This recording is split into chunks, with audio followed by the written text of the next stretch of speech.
hours before the gates open on a Red Sox game day in late August at Fenway Park in Boston, a different team is hard at work.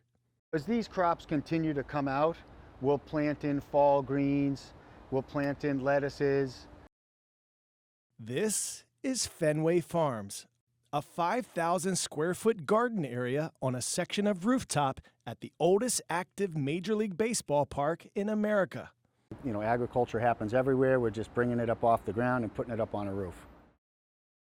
Chris Grallert is a farmer and the president of Green City Growers, which operates this farm and some 200 other locations, including at 40 Boston public schools.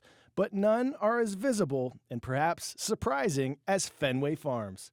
There's a desire for people to have more locally grown fresh produce and interact with the people who are growing and distributing that fresh produce. And I think when you have such high visibility like you do at a garden like this, people start to see that it's possible, and it can really be the seed to start the new revolution towards food system transformation.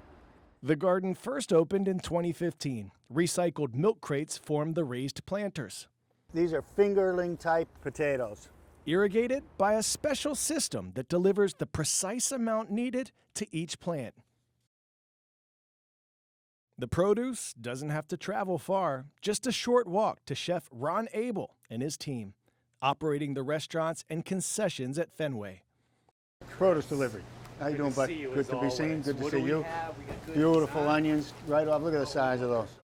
I have the best chef job in the city, well, actually, maybe the country, where I've got a rooftop garden that the food travels 100 feet, gets washed, and gets served to everybody. And then this dish that Sean's putting together is simple. Potatoes we harvested this morning. We've got purple potatoes, we got fingerling potatoes, heirloom carrots of different colors, and he just steamed them lightly, and they get seasoned lightly.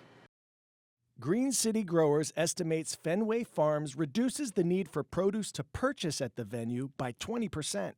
Mostly, we look at quantities and what we can go through, and we also look at perishability. So there are challenges here. We can't predict what Mother Nature's going to give us. Anything left over, along with what's harvested from a smaller designated area next to the main farm, is donated to a local food rescue and distribution organization called Lovin' Spoonfuls. We can produce anywhere from 4,000 to 6,000 pounds of fresh produce a year, depending on what we're growing. And so the range of vegetables, asparagus to zucchini. Produce from A to Z, making the iconic green of Fenway Park even greener.